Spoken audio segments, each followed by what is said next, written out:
Attention!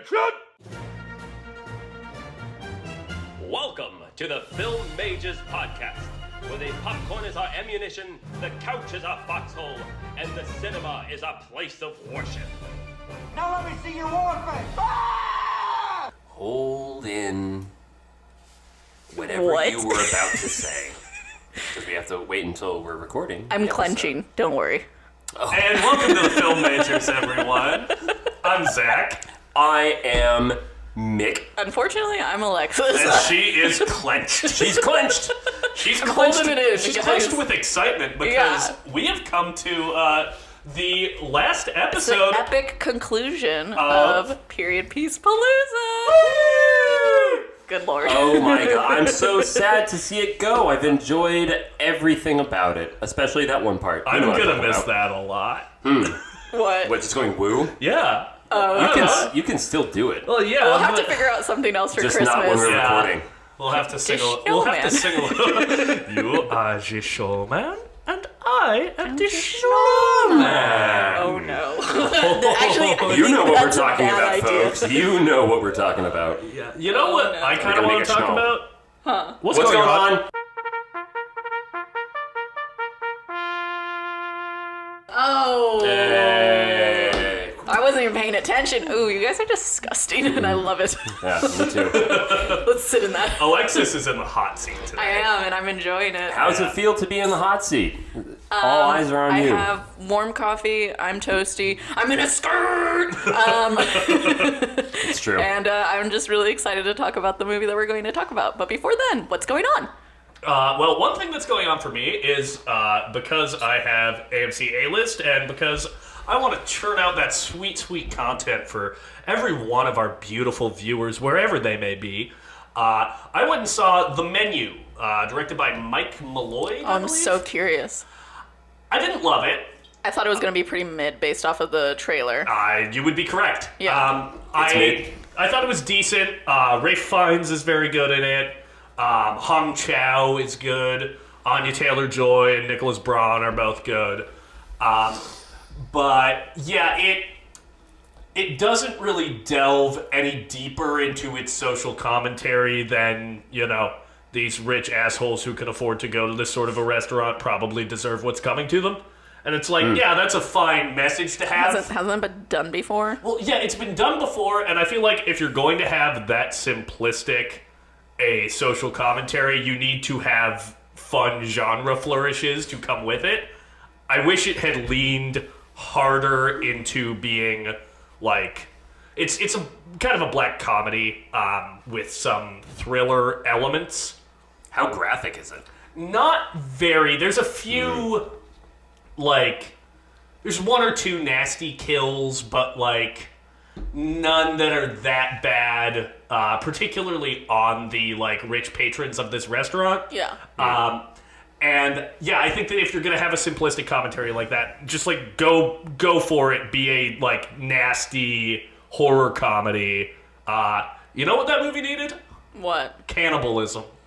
If Why that not? if they Why had literally been eating the rich, I think that it would have been. See, this makes me think that we do still need to watch Perfume. Yeah, I was going to say, just for the record, listeners, Zack says that about every movie. Yep. There should have been cannibalism. I think we can tell where his mind is and maybe his taste buds. Yeah, so. my mind is on lunch. Quit sucking on my leg. It's on the menu.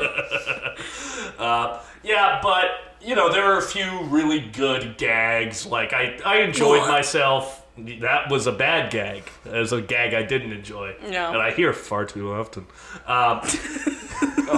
You did me dirty. Okay, this is the only time when I don't enjoy the hot seat. Hey, It's when we're don't a little higher. I'm not yucking your yum, though, of course. Never yucking your yum. Yeah, but, I would say soft recommendation for the menu. If it comes out on streaming, check it out. It's like an hour, 45 minutes. It doesn't really overstay its welcome. There's a few laughs. I love movies under 2 hours. You've sold me. Immaculate. I can't wait to see it. It sounds immaculately mid. Great. And, I'm all about that. How's the food? Does it look good? Not particularly, which is kind of the point. How is the mignonette? The what? The mignonette.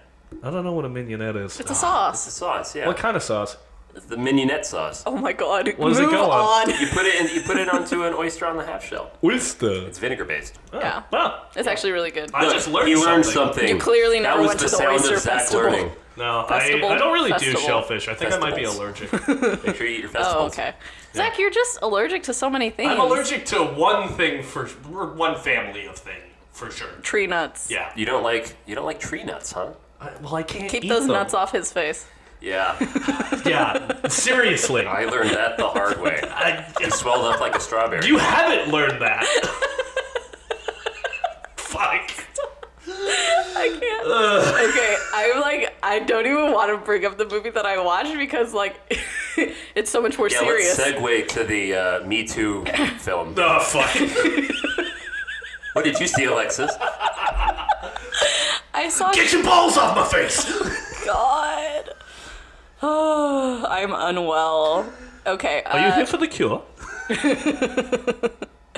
I went to go see She Said, and it has Carey Mulligan. And what is the other girl's name? I forget. Zoe Kazan, because her grandfather was that piece of shit Elia Kazan. Oh, that's her grandfather? Yes. Talentless hack. Shut up. Elia Kazan, director of On the Waterfront, and fucking Streetcar piece Named of Desire? Yeah. piece of shit who sold his Known friends to the House of Un-American Activities. So, Yeah. fuck you, Elia Kazan. Rot in your grave. Yeah, for those unaware, that was during Big the fan, though. Red Scare, the communist scare.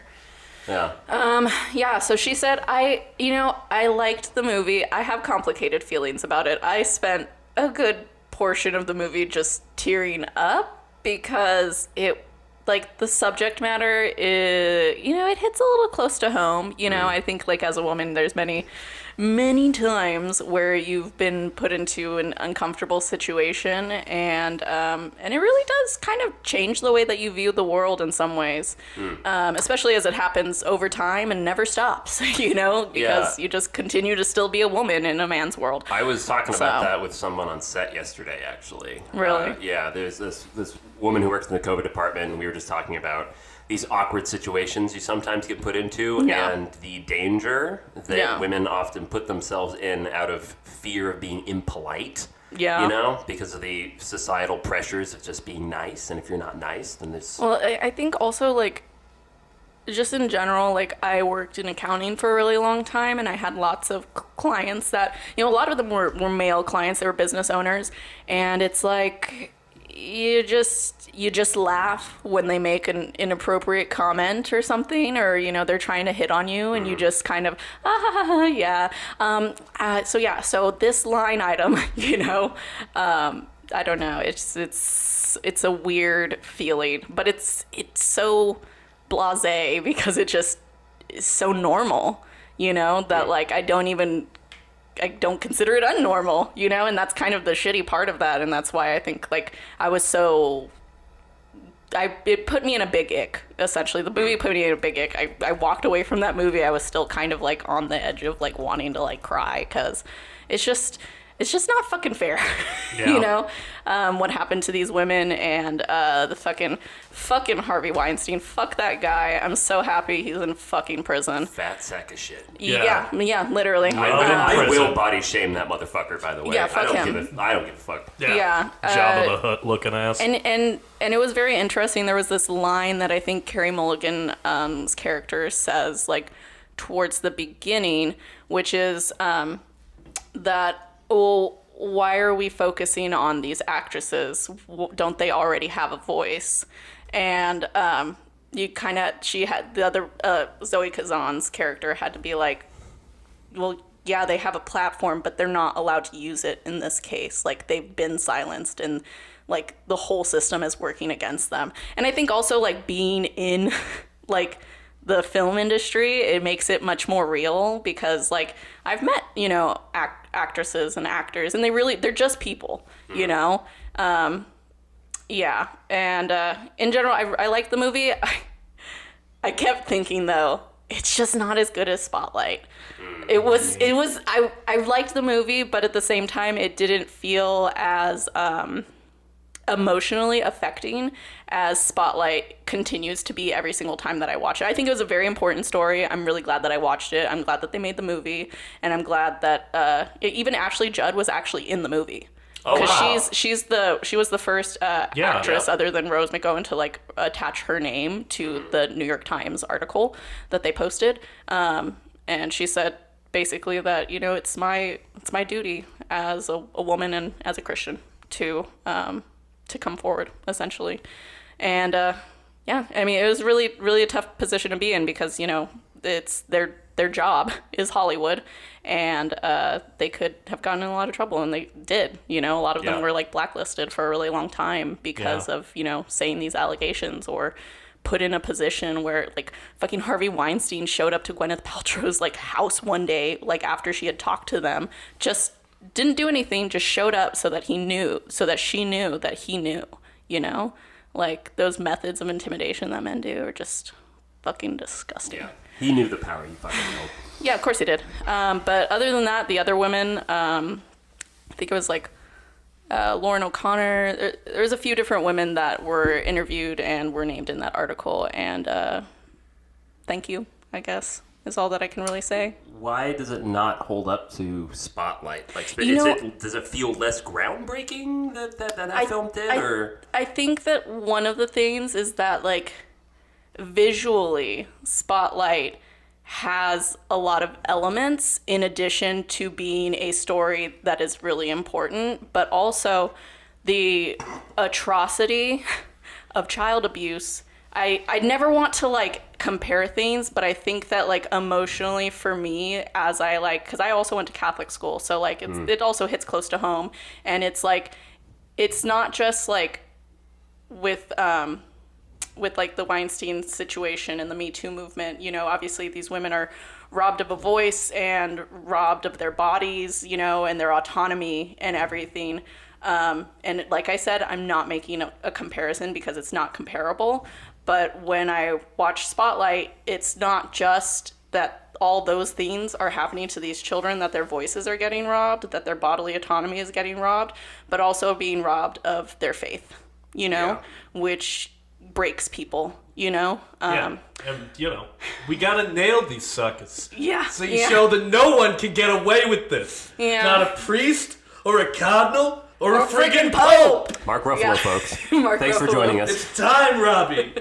Yeah, I think just in general, I think because there was just the two women that were the reporters, and I think in Spotlight there's a lot more of this, like, there's a lot more going on, I think, between, like, all the different storylines, you know, with Garabedian, and then Mitch... No, it's Mitch Garabedian. Mitch Garabedian, and what's the... Billy Crudup's... Yeah. Eric McLeish. Yeah. There's just all these elements that are like... Yeah, we do. You know, there's all these elements that are happening, and on top of that, there is this visually interesting thing that happens is, like, all these different times where they're interviewing these people, you see churches in the background, you see children, and you can see that, like, the danger is just so constantly imminent in this town, you know?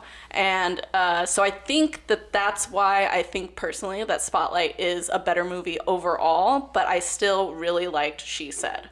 I think very important story, like I said.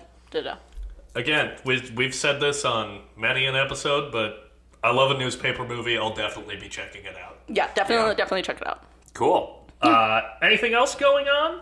I mean, we watched a whole bunch of movies together. Do you want me to start listing them off and we can just check them off? Yeah, rattle them off. Okay, so we started with Little Women. Oh my god, I had never seen that before. Yeah. And oh my word. 2019 continues to impress to this day. Yeah. Wow, and, what a good movie. I think that when we originally did the 2019 episode, I had mentioned that Little Women was, like, my favorite movie, and I just wanted to say that now you understand. And you fuckers with your artsy bullshit Lighthouse.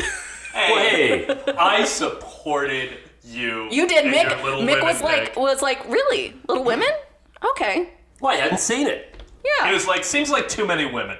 And why are they so really small? That small? Yeah, no, you should feel vindicated because it was so good. It passed the Make test because it made you tear up. I did cry. Yeah. I cried throughout the whole movie. You were I was soggy a ball mess. of fucking tears, Yeah, like I was- on the couch. The boys were just staring. I was just shoulder checking like every 5 minutes, and Alexis was just openly weeping. It was sweet. Seems about right.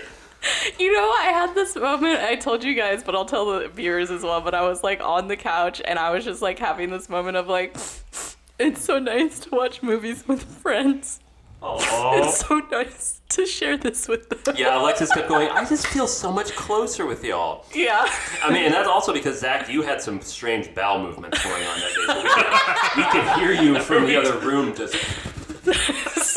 So, it's just In my defense, I was sick. Well, And true. I was... he was down with the sickness. I was down with the shitness. Yeah. Shitness list. Was that? Yes, it was. Oh, okay. What's Oh my next, God. Alexis? Great. We watched denounced anti-Semitism. We watched Belle right after that. Good film Good film. I think following Little Women with Belle. with big women is...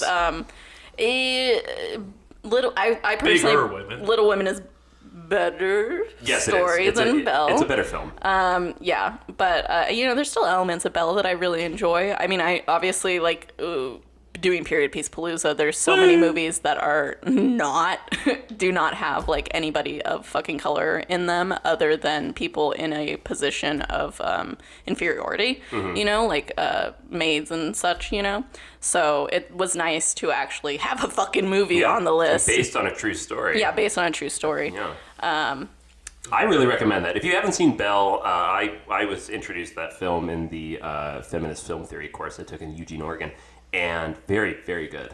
Yeah, it's about a girl whose mother is black, and slave. She was a slave, Yeah. and her father was in the Navy. And when her mom dies, her dad takes her to his essentially his ancestral home and tells them like, you need to raise her as one of your own because she is mine and I love her. And she's raised like a lady essentially. Yeah. And the grandfather is what exactly in England? He's Tom the magistrate. Wilkinson. Oh, was shit, that the the magistrate. He's Sorry. I think it's a magistrate where Yes, you're he's right. the top person like of judicial law kind of in that. It's like, he's the equivalent of being in the Supreme Court of England. He's the head honcho. Yeah, so there was I think was it the Zongo ship or Zong? Is that what it was? I think so. Anyways, Yeah. there's essentially what is going on in that movie is kind of like a debate over whether or not the lives of slaves matter as cargo in regards to insurance. So it's a good movie. You definitely should check it out. Yeah, and then we watched the film that we will be discussing later. And then I believe we watched Blazing Saddles. Yes. We did watch Blazing He Saddles. rode a blazing saddle. He wore a shining star. His job to offer battle to bad men here and far. He conquered Okay, that's All right. And he conquered hate. He turned dark night into day. It's a what? You It's a lie? Flap 'em. As much as you say that you're not a musical theater person, If it's you're done clearly by, if musical. It's done by Mel Brooks, then yeah, I'm a musical Oh my guy.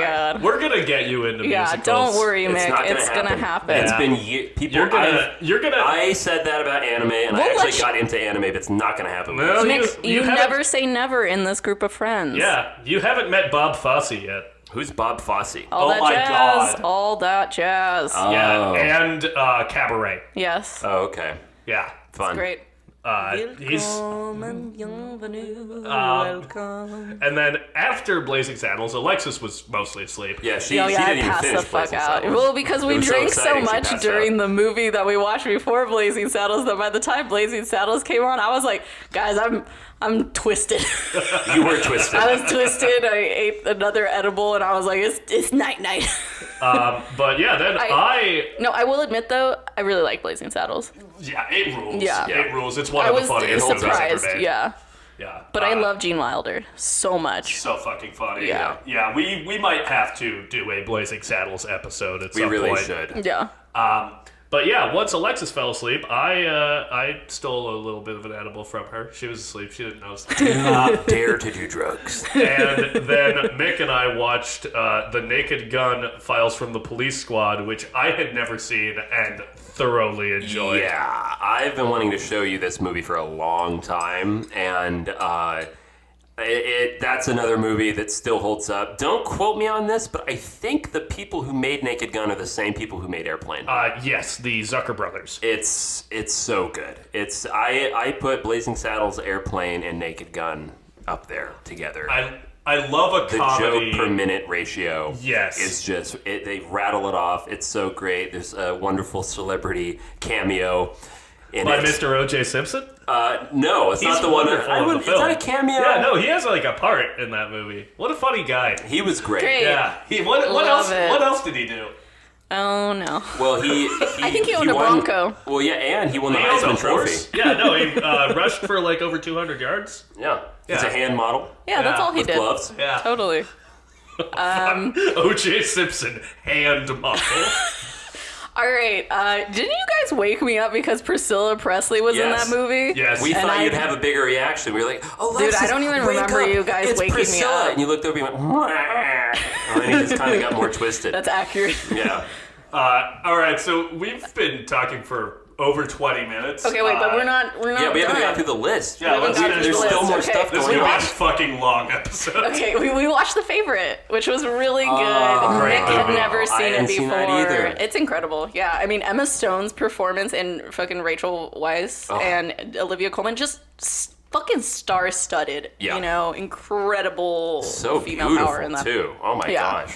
And the fucking locations. wide shots are fucking weird and great. Yeah, And just I- like the excess of the upper class is like portrayed in such a like viscerally like disgusting and disturbing kind of way. I love it.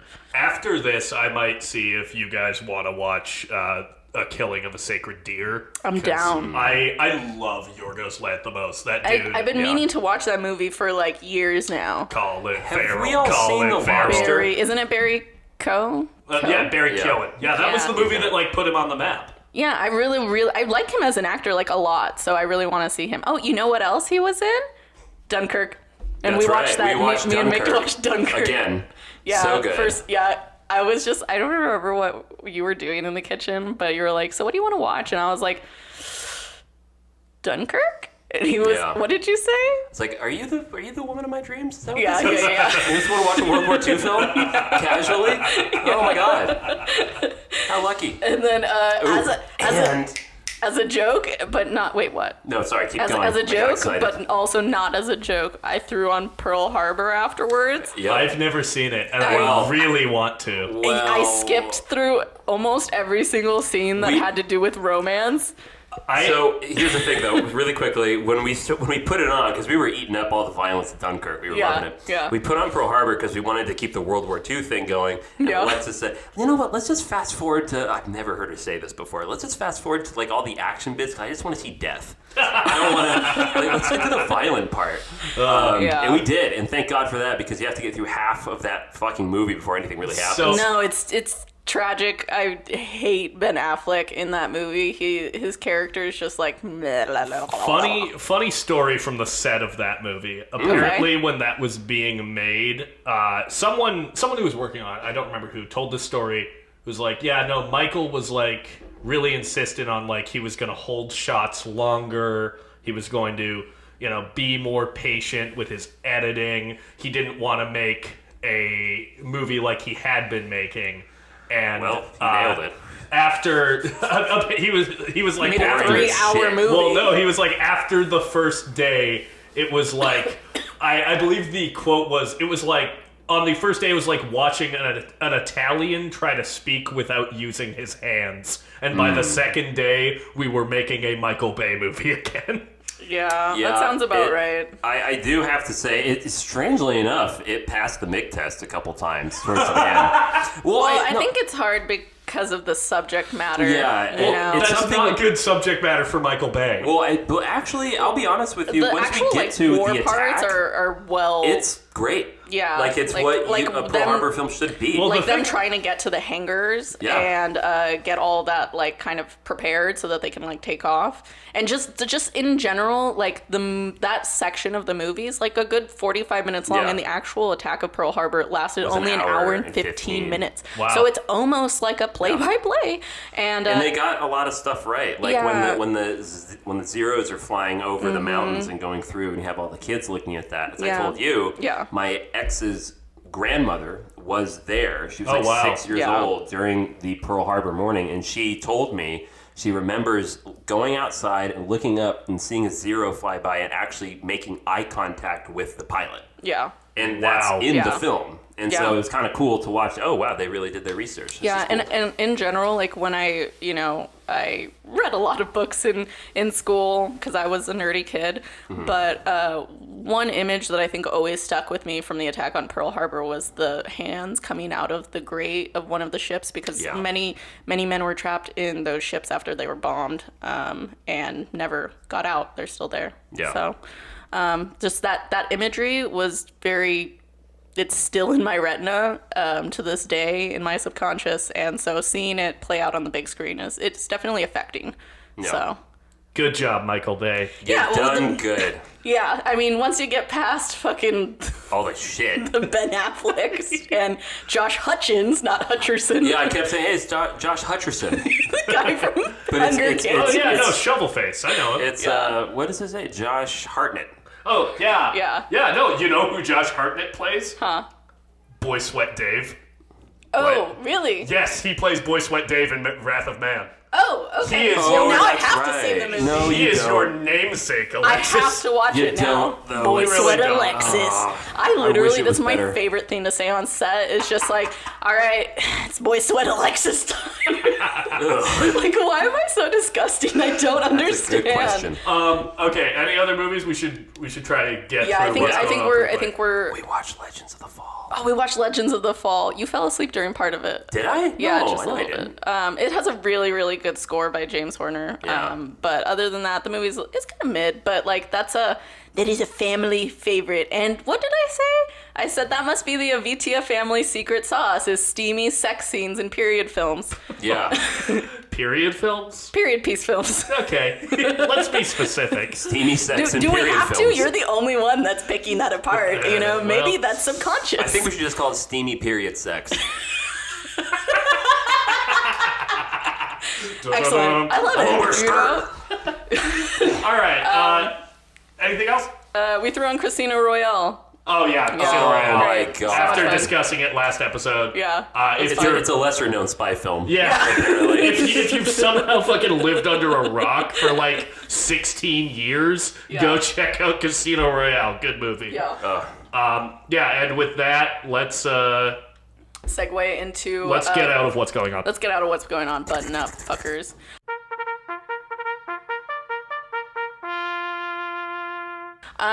So comfort movies, guys. That's our Yeah. topic for today. I think this might be a shorter segment. Oh, I've got a lot. Oh, great. Okay, Okay, never it's- mind. I take How about everything I comfort said back. movie? Movies. Oh my god. Okay. I bet you can't have just one. No, that's true. We did pretty extensively discuss one of mine, Yes, though. spotlight.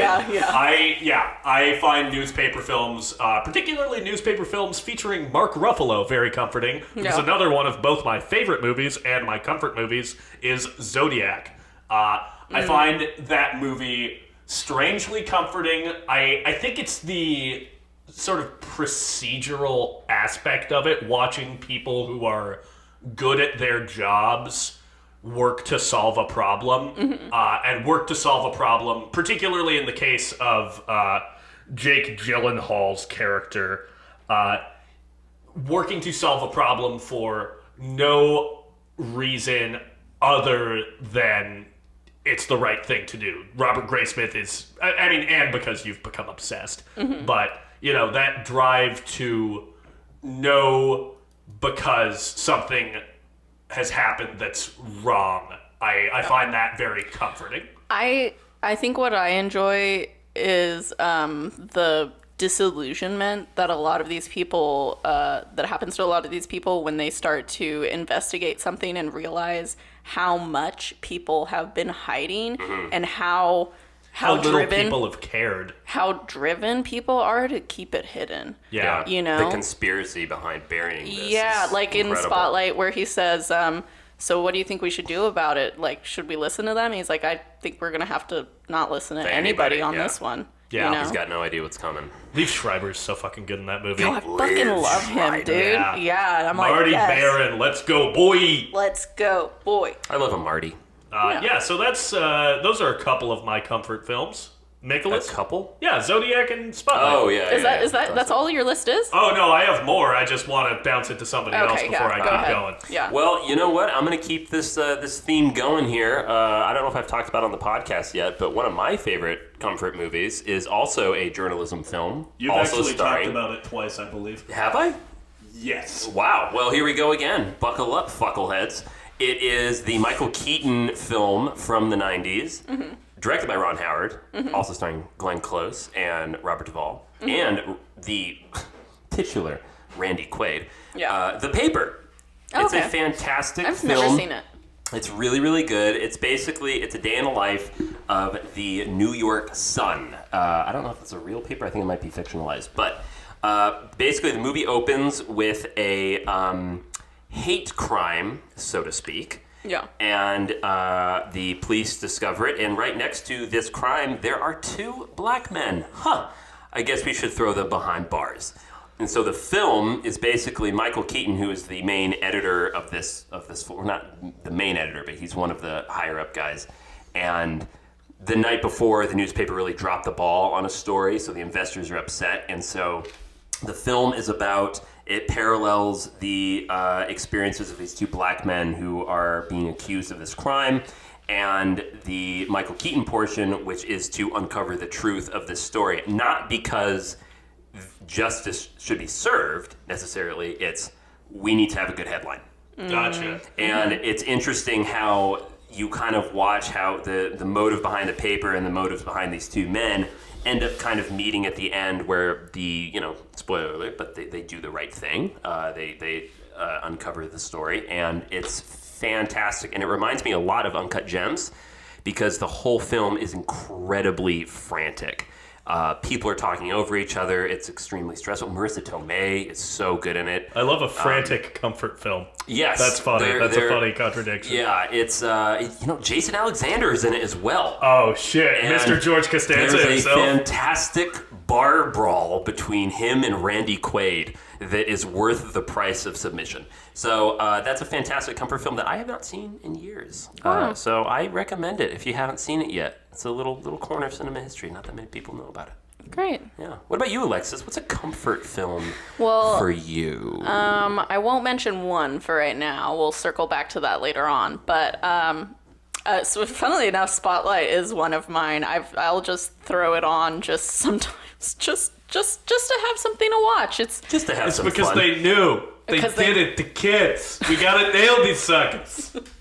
So yeah, Spotlight's one, but growing up, Moulin Rouge, The Phantom of the Opera. The Phantom of the Opera not so much anymore, but one that has pervaded is Howl's Moving Castle. Oh, from Studio Ghibli.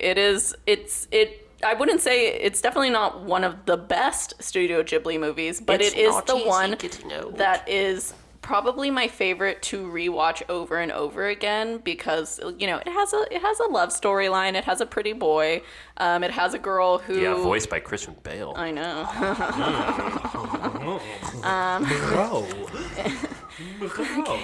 I think I've had too much coffee, guys. My heart is pounding. But no, it has like a woman who, doesn't really have a lot of confidence in herself, and it takes her turning into an old woman to kind of come into her own. But visually, it's gorgeous. I love movies that have, look like paintings. So, Studio Ghibli movies. Studio Ghibli, that's pretty much the people. That is the secret sauce of Studio Ghibli. My favorite Studio Ghibli film is still Princess Mononoke. I don't know if it's as rewatchable, it's though. It's not necessarily. I think it is, to me, the best movie itself based on like the subject material, I think that maybe Spirited Away is like the best like overall movie, like visually and everything. But I love Princess Mononoke. That's a goal I'm gonna set for myself for the next year. I'm way behind on my Studio Ghibli. They're so good. We can set aside a month. No, we should. No, we should. They're really fucking good. Like there's so many movies, and it's not just Miyazaki's movies. It's Isao Takahata, who was Miyazaki's partner for like decades. He also did a lot of movies as well that are really good. They're not the same kind of whimsical kind of thing that Miyazaki is well known for and prized, I would suppose. And to bring it back to Michael Keaton, Porco Rosso is really good. I think that's probably, for me, the ultimate comfort Ghibli I film. may be a pig, so soft but and I'm not a squishy. fascist. Hell yeah. Hell yeah. I love that line. It's one of my favorite lines. That rules. We should have that be our like tattoos that we have as like a bonding Matching thing. I might tattoos. be a It's pig, kind of but I'm funny not a fascist. when I talked to Parks the other day, I mentioned Porco Rosso, and that's what he brought up was I may be a pig, but I'm not a fascist. And I was like, that's right in line, yeah. But one last one is Coco. I still haven't seen it. For me, it's a really good comfort movie because, like, I think when I was, like, away from home, I would watch that all the time and, like, cry because, like, I miss my family. I mean, I can love my family so much better from a distance, but that movie really made me miss them. You know, it was like, yeah, this is the first time that I'd really seen, like, an animated movie portray a Mexican family, and I felt like I saw elements of my family in the movie, and it was great. It was beautiful, and it's so sweet, you know. It's all about, I love stories where children find themselves, you know. Maybe that's a subconscious thing, but I love it. My Pixar comfort movie is Ratatouille. I love Ratatouille. I love that movie. I think, you know, it's a story about, you know, finding your voice as an artist and finding a way to, you know, be appreciated and make your way into an industry. That's funny. Every time I think about Ratatouille, I'm like, oh, that's a movie about food. I mean, I love it. That's as far as it goes for me. That's a big part of it, movie. too. Yeah. You know, one of my first memories of ever really, like, noticing an element of a movie, like, and thinking about the filmmaking of it is in the opening sequence of Ratatouille when the rats are all escaping from the house and they're getting onto their little rafts. There's a piece of music, I believe by Michael Giacchino. I fucked up his name last time. It's Giacchino. Michael Noki. Yeah, but there's a piece of music that I remember being like 9 years old and being in the theater and being like, wow, this music is really just like making this sequence kick. And I was like, oh, wow. Like I vividly remember having that thought in the theater. That's cute. Yeah. I like that. Yeah. That's a little origin story for me. So yeah, Ratatouille and Sam Raimi's Spider-Man movies. That's also a good Great. Pixar Yeah. film. Yeah. Yeah. But yeah, those are the other comfort movies I wanted to bring up because what I am particularly like if I'm actually just like feeling down, feeling sad. Yeah. If I watch Sam Raimi's Spider-Man movies, I will feel a little better because ultimately, particularly those first two movies. Danny Elfman. Yes. Yeah. Those first two movies are about a decent person trying their best and getting the shit kicked out of them by life, but continuing on. Yeah. So yeah, and you know that's nice. That's what nailed it. That's great. That's what I love about those movies, and yeah, those are the comfort movies I was thinking about. So. Okay, Mick, do you have any more? No. No? Okay, I have one more before I move on to the official one. The Mummy. If you have one more, I have one more. The Mummy. The Mummy's fantastic. I could rewatch that movie Speaking of Michael every year. Keaton, Yeah. Brendan Fraser. He's so good in that. Sure, yeah. But I see the correlation so clearly. It what all is comes it? back to Elvis. How? I hit my head this morning, guys. Sorry. I'm hanging in there. Hold on, Nick. Do you smell toast? This is the first time done yet? I'm hungry. that I think Nope, I've not ever on. drinking coffee while doing this podcast. Drinking coffee. Drinking. Drinking donuts. Is it drink? Is it drink? Is it? Is it Drake? My mouth's working too fast. I'm going too fast, guys. Slow it down. Phrasing. Great. Yeah, so The Mummy, Mick, do you have anything else? Yeah, actually, this is a two-parter. I'm going to add 2 more movies in there. I got to say, if I'm ever feeling, not down, but just feeling, up, actually. feeling good, and I just want to relax, I will put on either the first Pirates of the Caribbean that's a good one, yeah. or Guy Ritchie's Sherlock Holmes, the first one. I think my thing is I just love adventure films. Yeah. I love a movie that takes a wacky character and have fun with it, and they're all near seaports. I love a good seaport. Guide my way, ye matey. Yargamargar. You know how many times on set I go up to the grip department when they're like setting up a big diffusion thing and they're like tying ropes? I'm like, do you mind if I put on some sea shanties right now? Would that help you guys? And they look at me like I'm an idiot, frankly. But I just think that would be great. Like if grips and electrics like on set just like all sang together sea shanties about their love of the sea. As they set something up on land. I'll start running it by the electric department as I go on. Please do. If you can tell them to hoist the sails, I think that would really brighten everyone's day. Oh my god. Oh, okay. All right, give me a second. All right, so are we? Oh no. Oh no. Okay, we're heading right towards that iceberg.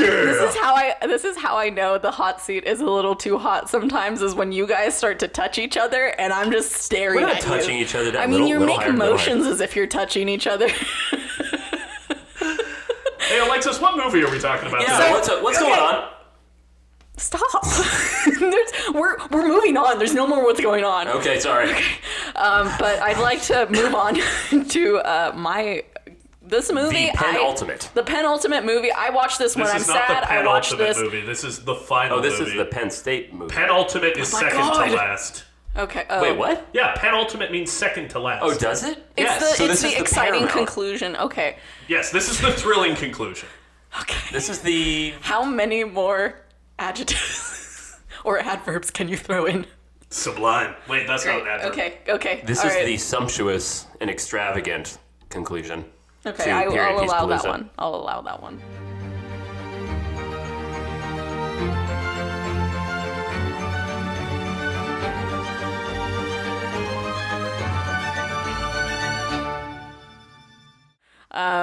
So I watch this movie when I'm sad, I watch this movie when I'm happy, I watch this movie when I'm angry, I watch this movie when I'm horny.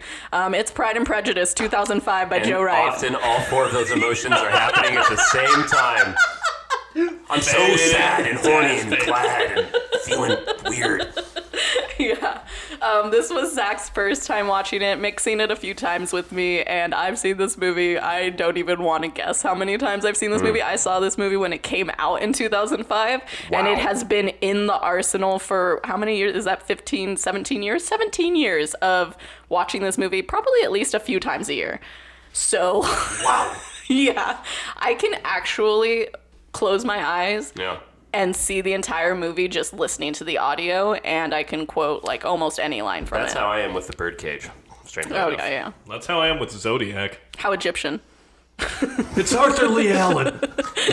Turkish coffee, delicious. I really enjoyed this movie.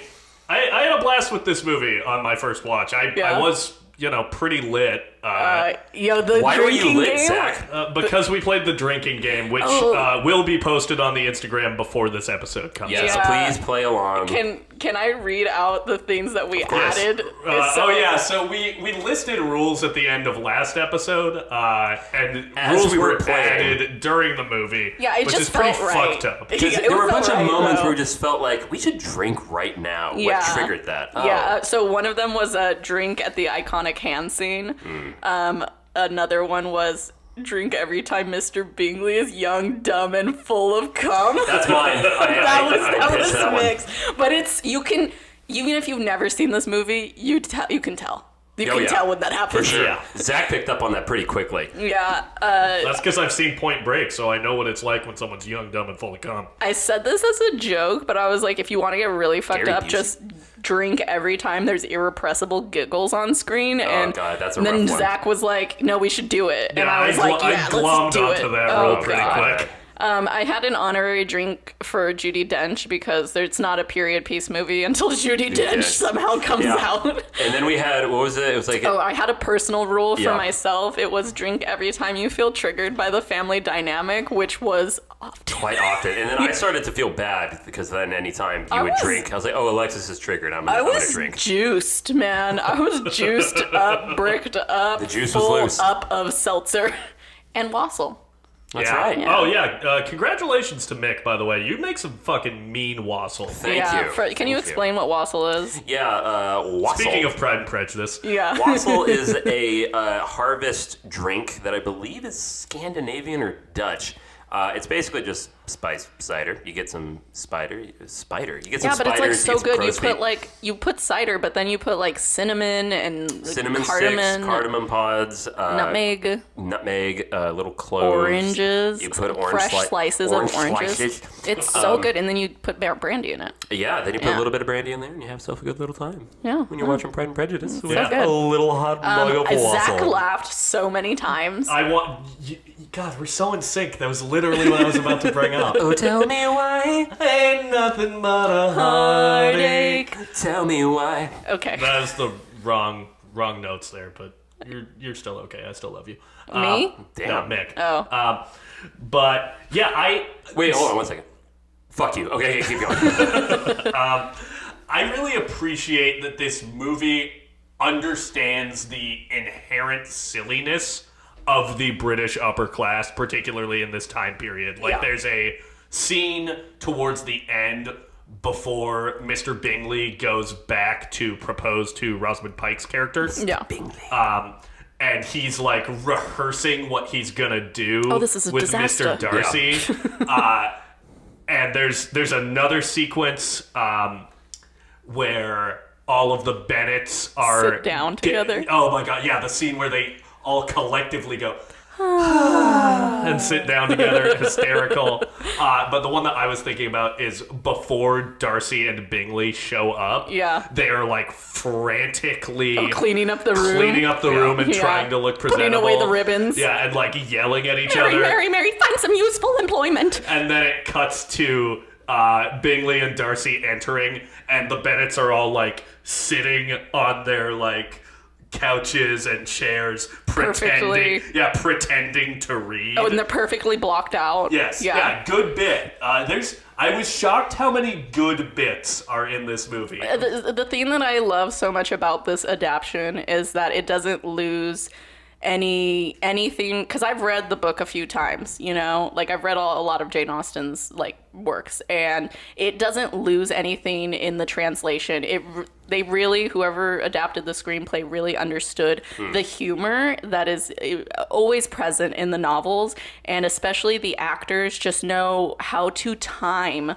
their responses to kind of generate the most humor out of these things. Like Mr. Collins, he's a perfect example of that. Yes. Oh my God, who is that? Oh, that's the actor from the second Pirates of the Caribbean. Yes, Tom Hollander, who is also the British Prime Minister in Mission Impossible. Nice.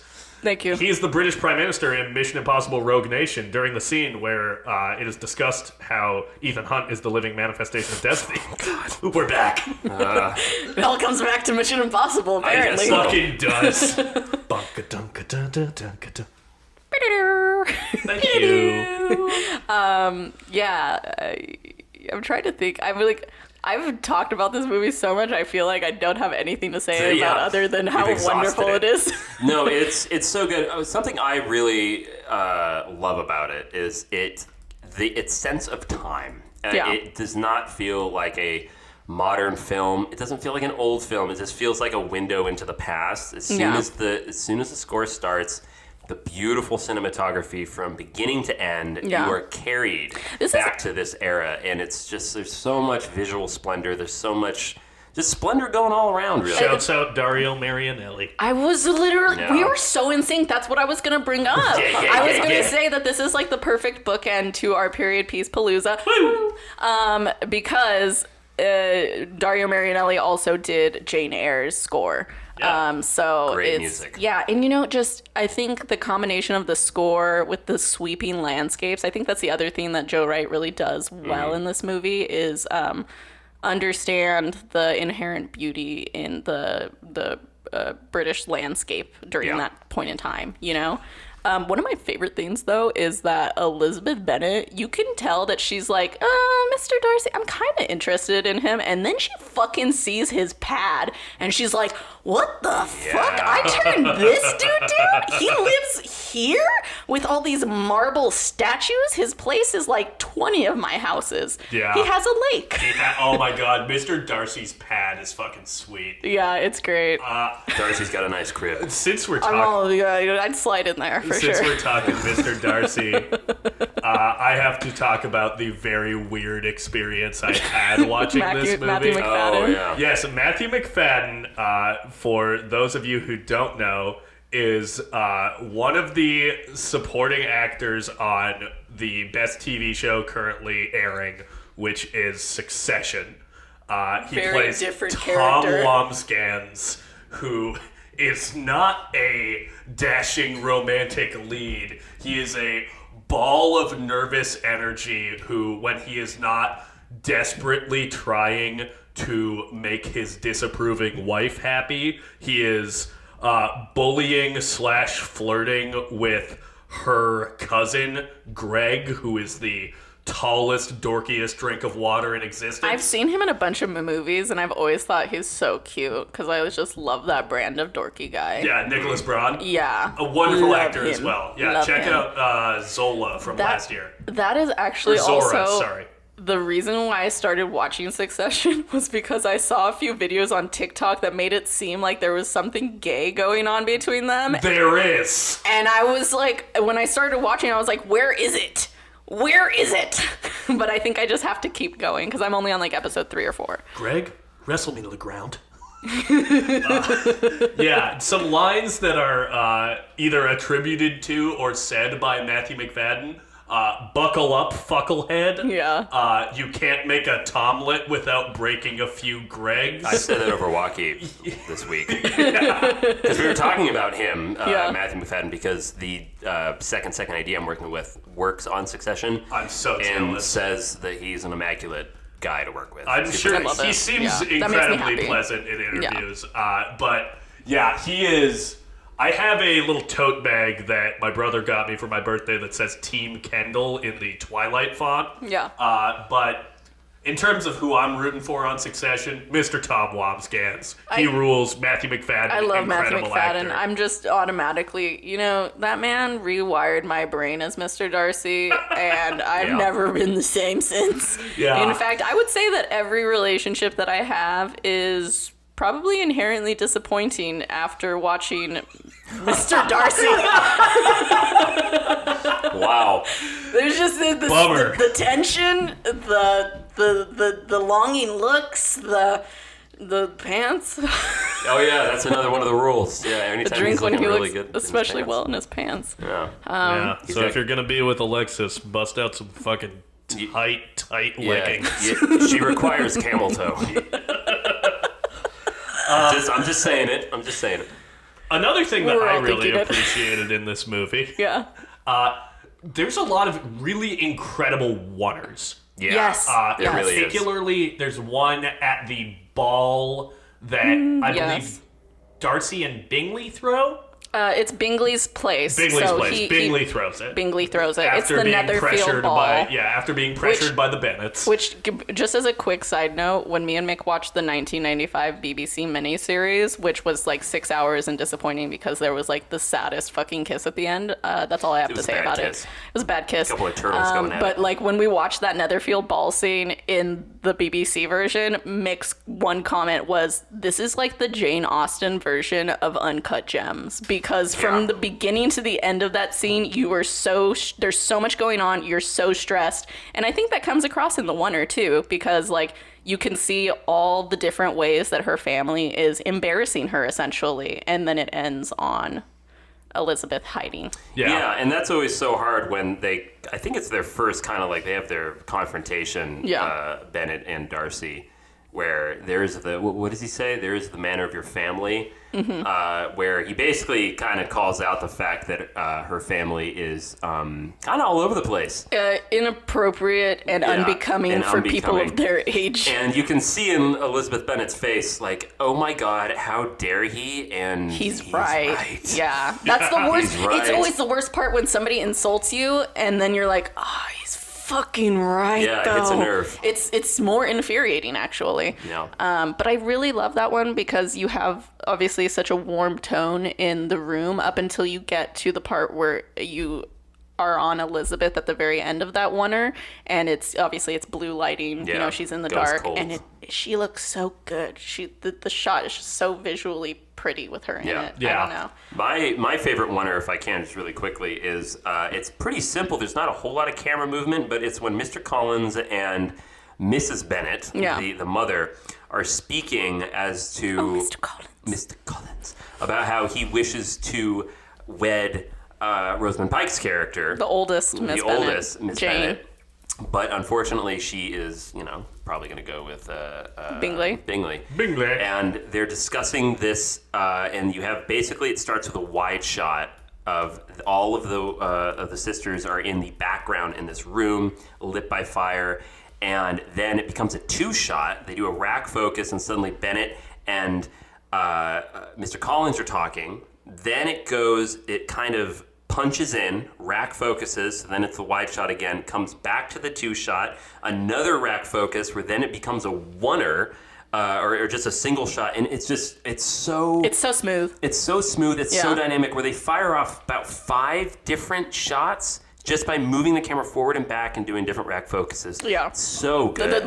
The focus puller was really working overtime in this movie. I have a note from that scene. Okay. I'm pretty sure it's not attributed to Alexis, but I'm pretty sure she said it, which is the focus puller put his whole bussy into that shot of that's Miss Bennett definitely and Alexis. Mr. Collins. I don't say bussy. Yeah, that is absolutely me. I don't either. That is in your wheelhouse. That did not come from my brain. The focus puller really sure put his whole fucking pussy into that. Yeah. He did. He did. For he really our did. older listeners, that is a butt pussy.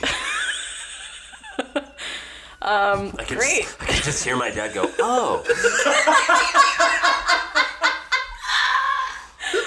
Love you, Dad. Oh, no.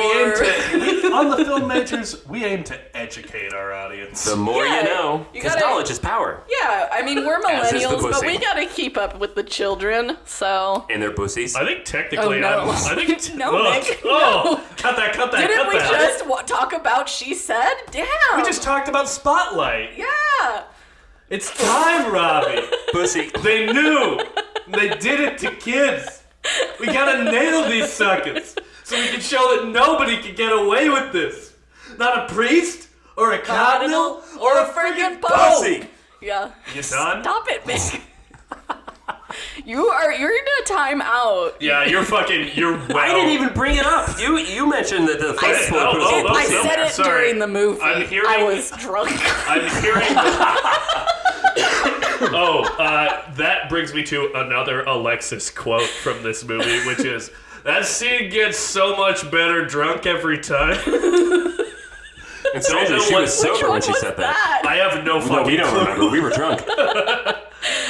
One of the scenes that it never fails to make me and my sister laugh so hard is when Mr. Darcy, Elizabeth Bennet, Bingley, and then Bingley's sister Caroline are all sitting together, and they're talking about like what the ultimate like educated woman is, and Bingley's like, oh yeah, like how do you guys have the patience to be so, well accomplished? I've never met a lady who they say isn't accomplished. They paint tapestries and embroider cushions, And then Mr. Darcy's like, I honestly don't know any ladies other than maybe like half a dozen in my acquaintance that are truly accomplished. And he basically like says that like they've got to be a bunch of things, but also they must like expand their mind with a sense of like a good sense of reading. And Elizabeth, I love this moment because she immediately shuts the book. She just like shuts the book that she's reading. She's like, actually, I'm not surprised that you only know 6 accomplished women. I rather wonder how you know any. And he's like, are you so severe on your own sex? Like being like, are you being unfair to your own kind? And she's like, well, I've never seen such a woman. She certainly would be a fearsome thing to behold. And Charles's only response is, yeah. Yeah, exactly. Yeah, she He just like basically giggles, and me and my sister lose it every time because his laugh is just so fucking young, dumb, and full of cum. I think I said that he's basically the Pepper Brooks of Jane Austen. That's the Jason Bateman character from Dodgeball. Yeah. It all fits. Yeah. You know who else? Bold move, Cotton. You know, Bold move, Cotton. Let's see if it pays off for him. Oh wait, We're done. Sorry, Zach doesn't like Dodgeball. No? not a big fan. Love that movie. It's again. I think it's one of those movies that I caught too late in life. Oh, yeah. I watched it when it came out, probably. Which is too bad, because as a Justin Long fan, that's Yeah. one of his best. And then also just like fucking Ben. Ben. Yeah, Ben's great now. Ben Stiller. Ben Stiller and his wife at the time. I don't know if they're still together. They are not. That's like- Christina Applegate. No, it's not. Yes, it is. No, it's not. Sure, it is. No, it's not. Why not? It's not. I can just say don't- that it is. Great. I'm glad That's you can great. say that it is. It's Christina I love a Applegate. free But I love country. that they're like she's like, you're fucking disgusting, and he's like trying to get in her pants like the whole time. Yeah. Anyways, that's my side note. But they're like, they were together during it, so it's like that must have been so fun to like play fight. As a What a great couple with foreplay. real chemistry showing that they have no chemistry whatsoever. Yeah, can you imagine going home and being like, God, that was so hot today when you just fucking slapped me across the face? When you acted like you threw up in your own mouth. You know who must have that experience constantly? Huh? Charlie Day and his wife. Oh, yeah. Because on It's Always Sunny, Yeah. Mary. Oh my God, I'm gonna forget her last name. But the actress who plays the waitress on It's Always Sunny, who is the woman who Charlie is constantly stalking, Yeah. she is his wife in real life. Really? Yeah. I never really saw. I didn't watch a lot of that TV show. Oh, but it's so good. yeah. You know who I wanted to shout out in this film? Huh. Donald Sutherland. I knew you were going to say that. Yeah, I want to his see that too. complete lack of interest in like His wife. Well, I mean, for one thing, yeah, because she's fucking annoying. Well, as she shit. talks about how he's going to be dead soon. Oh, Mr. Bennett. But his lack My of partner. interest in like adhering to like the shit that you're supposed to care about in that society Yeah. in terms of like, oh, I've got to marry my Daughter daughter off to off. a rich man. Yeah. It's just like, I don't. You wouldn't. Well, go, I respect these him so men much, annoy though. me. I Yeah. think I love don't that, know if though. it's a lack of interest. It's not a lack of interest in I think his it's a lack daughter. of concern. Because the reason I Yeah. like Mr. Bennett is because it honestly I'm with him in the sense of it's all gonna be fine. Yeah. I think he just has a sense of it's all gonna work out. Like what are we all stressing Yeah, over? but also like Elizabeth is very clearly his favorite. Yeah. So like I understand I where love he's their coming dynamic. from, where he says like, I love how he just plays his wife constantly, Like a and fiddle. she's like, how could you do this to my poor nerves? And he says, what does he say? He's like, oh, I would never. They've been my constant companion. These 20 years. Yeah, the scene where Mr. Collins. Mrs. Bennett is trying to force Elizabeth to accept Mr. Collins' proposal. They're cousins, by the way. Of course. Yeah, and Mr. Bennett is like, They're white and British. They're listen, cousins. They're all cousins. yeah, there are only 20 British people. But the conversation that he has with Elizabeth where he's like, listen, you're going to lose one of your parents, your mother if you say no, or me if you say yes to this guy. Oh, that's one of my favorite lines. Fucking- From this oh, day my on, favorite you must scene. become a stranger to one of your parents. Your mother will never see you again if you don't marry Mr. Collins, and I will never see you again if you do. Yeah. Love it, living for it. And just the look on her face when he says that is just like, oh, One of my Dad's got my back. Yeah, one of my favorite, like, because especially after that, and I love Brenda Blethyn, she perfectly plays Mrs. Bennett, like, to the T. She just, the franticness, the irritation that she just naturally exudes in her being. Yeah. And she's like running after Elizabeth after that happens, and she's just like, I shall never speak to you again. Not that I take much pleasure in talking. And you're just like, is that true? Is that true? Yeah, that cracked me up. Another one of my favorite lines, no, two of my favorite lines of hers. One is the breakfast after the ball, and she's talking to Mr. Bennett, and she says, where she's hungover? No, she says, Mr. Bennett, everyone would think the way that you talk that our daughters were born to a grand inheritance. When you die, which may in fact be very soon, our daughters will be left without a penny to their name or something. And then fucking Elizabeth is like, Mama, it's 10 in the morning. And I had to drink right after that because I was like, I've had so many experiences where it's like 6 in the morning, my mom's made us breakfast, and now she's just like telling us fucking something. And I'm like, Mom, oh my God, it's literally 6 in the morning. Could you just wait an hour? Yeah. And then my last favorite line of hers is the one where like Lydia has run away with Mr. Wickham, and she's like in her bed, and she's just like, Lydia must know what she's doing to her poor mama. Such flutterings and spasms all over me. And it's just like she's behaving so pathetically, and then as soon as she finds out that Lydia's married, she's just like, oh my God, I have to tell everyone. And then she's like, ring the servants, they shall have a bowl of punch. It's great. Brenda Blethyn, fucking phenomenal. Yeah. Great. In fact, just like the whole cast, Rosamund Pike, I love her as Jane. She just has this like kind of ethereal kind of beauty to her in the movie that I think is important for Jane's character. So I love the final scene where Elizabeth Bennet and Mr. Darcy I guess now would be Elizabeth Darcy at that point. Basically talking about like, what should I call you if I'm cross? Mrs. Darcy is like, no, you should only call me that when you are incandescently happy. And then he just starts going in, Mrs. Darcy. They start giving them the kisses. It's so cute. It's really cute. It's so it's really beautifully cute. lit. Oh, yeah. It was great way to end the story. And he has he's just like wearing like this is the first time you've ever seen Mr. Darcy like not in his like full regalia. It's the first time you see his feet. It's the first time you see his legs, Jesus, man. You get a little peeky boo. A little peeky boo the jelly beans. Please do not bring back toes as jelly beans. We got complaints about that. Jelly bellies. Who complained about the jelly beans? Who complained? Edwin. Oh, come on, Edwin. I know you're listening to this. I'm with you, Edwin. Yeah, I'm also with you, buddy. No, that was the scene where Alexis said, that man could drown me in that lake, and I'd say, thank you, sir. Wow. Oh, the Alexis hot takes keep getting hotter. So drunk by that time. Yeah, no, but that's just you being honest, though. I was. The filter comes off when I drink, and I'm just like, yeah, that's exactly how I feel. Drown me. Wear a skirt. Hold me under. Jesus. Reflecting on the previous 10 episodes of this podcast, it's remarkable how many of them feature Alexis talking about how she had a sexual awakening while watching the film. She has so many sexual awakenings. Do you get any sleep, girl? Yeah. I actually sleep great. Sometimes I sleep 10, 14 hours a night. Yeah, when she watches these films, she lights up a cigarette, and she's like, oh. I have a great catharsis every time I fire one of these up, and then I get to go to bed. She fires one up and then fires one off.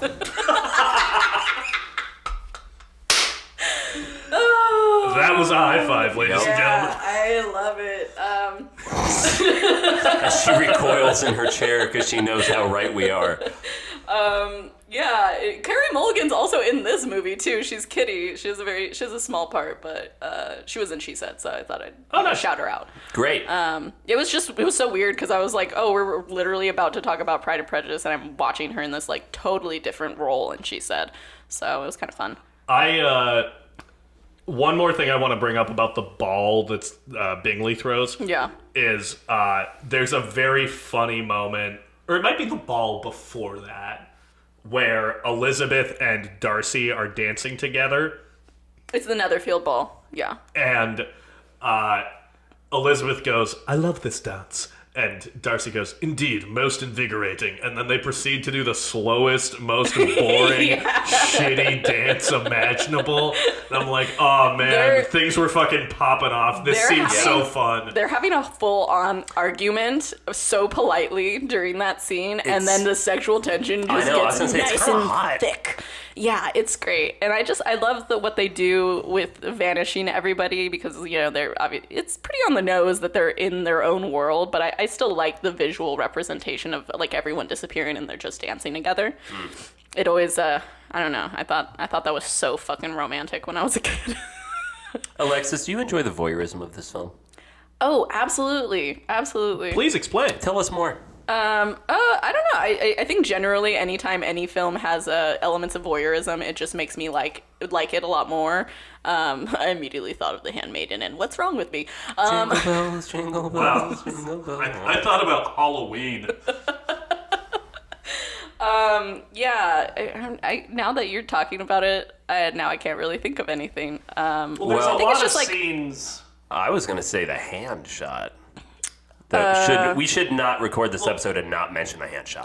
For the voyeurism, that was like a cultural reset. There's so many moments where Elizabeth is like watching Darcy through doors or one of my hidden. favorite ones is when she hears the piano playing she visits the Pemberley house yes. and she hears the piano playing and she can see that it's his sister, and then he comes in and then she gets caught seeing him, and then of course he chases after her and they have this like really sweet but awkward does she like know interaction. That's his sister, like when she first sees it? Yes, I think she does because she's heard so much about his sister and knows how much like he cares about her. So I think she has this like fascination of like, oh, this is his sister, and then she realizes, oh fuck, he's home. Shit, I fucked up. Because she immediately is like, this is so inappropriate. I turned this man down. I gotta fucking run out of here. And then he chases after her to be like, hey, can I walk you home? And she's like,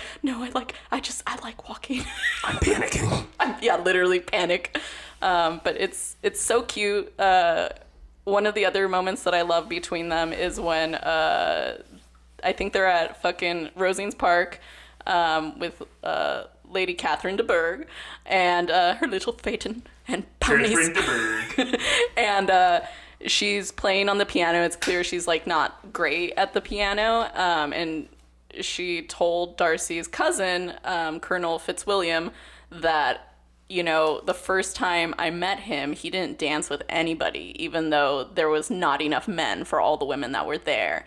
And he didn't talk with anybody except for the people that he already knew. And Darcy says, I do not have the talent for conversing easily with people I've never met before. And she says, perhaps you should take your aunt's advice and practice. And what does he do the next day? He just shows up at her fucking house and he comes in and it's clear Elizabeth's like, what the fuck are you doing here? And he just starts trying to talk to her.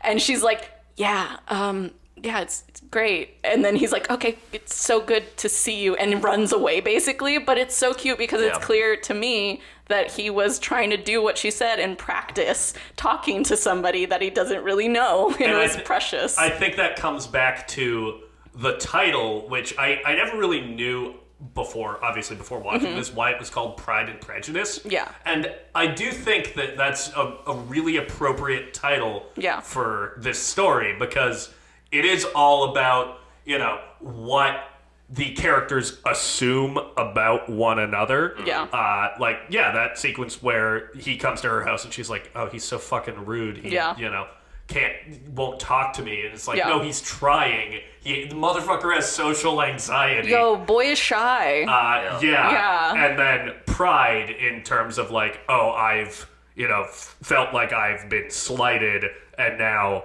like when he confesses his love to her the first time and it doesn't go well, and he goes, I shall never express these feelings again. It's all about, not wanting to get hurt and assuming... He doesn't want to be vulnerable. Yeah, assuming the worst in other people. And in general, because he has so much money, she assumes that he is prideful, like, because he has money. And it's really just because he's shy.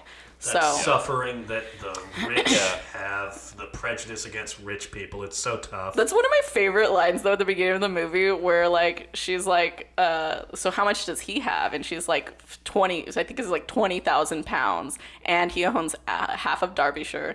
And she says, well, the miserable half. In general, just, like, there's so many moments where, like, I'm just like, zing! Like, Elizabeth, you got him! Literally. Like, when Darcy, she's already heard him talk about how she's not pretty enough to tempt him. And so when he asks her, like, later on in conversation at the very first ball at the beginning of the movie, like, so what do you think, like, to what do you think to encourage affection? And she says, dancing, but only if one's partner is barely tolerable. And then she fucking walks away, and I'm like, yeah, she's throwing that line she back literally in his threw face. the fucking gauntlet That's what down. he said about her. Yeah, it's minutes great. before. I think that's why this movie is pervasively just continues to be some of people's like most favorite and adored like period piece movies. Yeah. Is just how strong Elizabeth Bennet's character is through not just the script and obviously like how they kind of modernize it, but obviously Keira Knightley is just so talented, and her delivery of these lines just have so much personality. So she really made it her own, and that was fascinating to watch the BBC version and then compare it to this. Completely different versions of Elizabeth Bennet, but it really made me appreciate her performance all the more. I will say... sorry. No, go for it. It's fine. The one negative I'm going to bring up, I think this movie suffered a little bit for me viewing it so close to Little Women. Yeah. Because it's kind of a similar setup in terms of being a period piece about a family with 4 sisters, I believe. Both. There's 5 sisters. There's 5. In okay, the Bennett family. I missed one in the Bennett family. And Mary probably, or Kitty. Sure. Oh, Mary. Poor Mary. But both are about a strong female protagonist jutting up against societal expectations of the era. Yeah. And I find Joe's journey a little more compelling than I find Elizabeth's. I think they're both good movies. I think that's because Pride and Prejudice at its heart is a romance film in many ways. Little whereas Women is like an American film, and you don't like the British. That's That's what I think it is. Listen, our British listeners, I appreciate you all. Our Irish listeners, I appreciate you more. I also just think that like it's not really comparable in the same way because Little Women to me is just like culture, like maybe not culturally, but very rich storyline in the way that like kindness is always met, like grief is always met with kindness in that movie, and just the way that the family dynamic is between the sisters is like very much explored. Movie is very much about family and about being good to the people that are close to you. And that's not what Pride and Prejudice is about. Yeah, that's not the central storyline. So to me, they don't feel comparable. I love Little Women in a different way than I love Pride and Prejudice. Yeah, I think that, like, again, I'm not trying to, like, this is not me saying that it makes Pride and Prejudice a worse movie. I think it's more just why I think it suffered a little bit for me. Because you just watched them so close to one another. Yes, I watched them so close to one another, and I find it more compelling that I find the March family more compelling than the Bennett family, which, you know, is by design because Pride and Prejudice is about this romance between Elizabeth and Darcy. Yeah. But I don't know, I feel like we spend a lot of time with the Bennetts, and I am less compelled by them than I am by the Marches, although I do still think they're quite fun. You know what my immediate reaction was to you saying anything about comparing Little Women to Pride and Prejudice? Shut up, man. No, it was, you want to start a street fight with me? Bring it on, but you'll be surprised by how ugly it gets. You don't even know my real name. I'm the fucking Lizard King. Shouts out James Spader. James Spader, baby. Yeah. That's immediately, I was immediately wanting to say, you want to start a street fight, Zack? Y'all knife fight you in the Super King parking lot. Hey, listen, I'm sorry, but I'm sorry, you're gonna have to wait in line.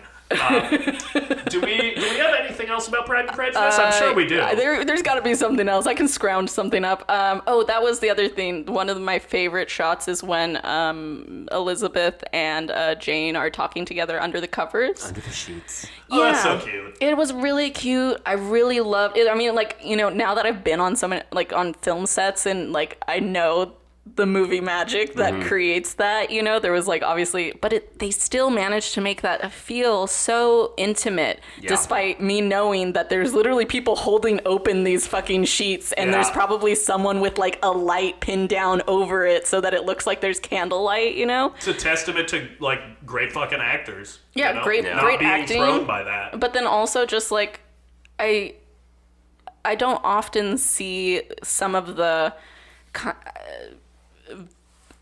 choices, I guess, in the shot variety that is in Pride and Prejudice. I don't see it that often in other things, and so every time I do see those shots, I'm always just like, God, what an excellent choice to portray like this conversation, you know? Oh, yeah. One thing that we kind of touched on, but we haven't circled back to, is the shots of hands. Yeah. Yes. Yes. I made Zack do a hand shot in a student film of ours, and I literally was like, it's like Pride and Prejudice. Okay, so this is now actually in our link tree. I linked the page on my website with all my short films. Yeah. And Alexis and I co-directed a short film, which I was in, and there's a shot where we wanted to portray that my character was anxious. Yeah. So Alexis was like, okay, we're going to get this shot of your hand. And when we were in pre-production, she was like, it's this shot in Pride and Prejudice where Mr. Darcy is anxious. And when I had to explain where it came from. Yeah, and when I was watching this, I was like, hey, there it is. That's fucking it. Yeah, contextualizes everything. But that hand shot was like a cultural reset. To this day on TikTok, people still fucking talk about that fucking hand shot. It is like, you know, it's I think the thing that Joe Wright gets so good in Pride and Prejudice is the element of the female gaze. You know, and that is like when someone touches your hand and you're like, I thought you hated me. And so you just linger on that, and then you can see like him walk away. And that was improvised. That hand shot was improvised, actually. It wasn't originally in it, and then they just like fucking went with it.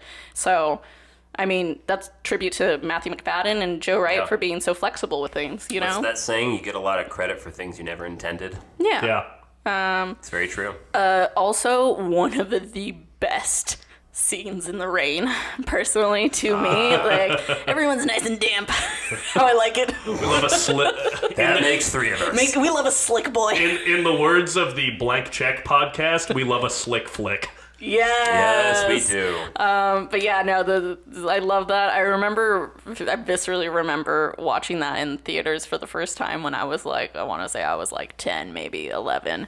And they get really, really close. They're almost like breathing at each other. And then he says, I'm so sorry, madam, for taking up so much of your time. And then just fucking walks away, and she just like almost like half collapses with like the catharsis of the sexual energy, and I'm just like, same girl, same. You're looking at a girl who just got off. Yeah, it's a good thing Alexis was on the couch. Yeah, soak it up. Gross. I feel like we've mined Pride and Prejudice pretty deeply. We've mined its ore. And we've delved. We've delved. We've dived. We've dug. Into we've dodged. We've dipped. Dodgeball. It's a bold move, Cotton. Let's see if it pays off for him. We've dived deep into many a period piece over this month. Yeah, we have. We'd just like to thank you so much for listening to this. Especially you know who you are. It's not quite over. I'm going to subject the boys to as many more period piece movies as I can before the month is up, because it's not my birthday yet, and they are beholden to me. Yeah, that's right. And, you know, happy Thanksgiving, everybody. This will be premiering the day after Thanksgiving. Fuck Thanksgiving. I mean, fuck what it stands for. Fuck Thanksgiving. We don't wish you a happy Thanksgiving. I hope you have a horrible Thanksgiving. I actually have a nice day. Shout out to everybody that is going to need like a few hours of quiet time after experiencing their families. I'm right there with you. We feel you. We see you. That's why I'm here for you. It's a large part of why we are putting out episodes during the holidays, to give you something to do away from your family. Something to listen in your ear pods as you're there with your family. And don't at the dinner forget table. about the world's most important holiday that comes up literally just that Sunday. It is my birthday. It's Alexis' It birthday. is the day that I was brought into this goddamn world, my womb emancipation. Your what? Your womb I emancipation? fucking love that. Wow. My ex Diana always says happy womb emancipation whenever it's my birthday. It's great. That's really funny. It's one of my favorite things. I love that. Well, we've come to the end of Period Piece Palooza. Woo! But next week, we will still be discussing a film that is a period piece. Mm-hmm. It's a film that we promised you in episode 3. And we had technical difficulties. Yeah. We lost our original recording. The lost episode. So literally, come next week. So sad. That episode was so funny. Well, it's so fitting, too, that this is our lost episode because it's the best film of the year. It isn't. Yes, it is. It's not. Yes, it is. It's honestly in my bottom 5. Really? Still. Wow, I'm right down there with it then. I'm in your bottom 5 too. Yeah. He's bottom, yeah. Yep. He's on my back, looking up at Elvis right above me, and I'm enjoying the view. So yeah, we're discussing Baz Luhrmann's 2022 film Elvis, which you can find on HBO A modern Max. classic.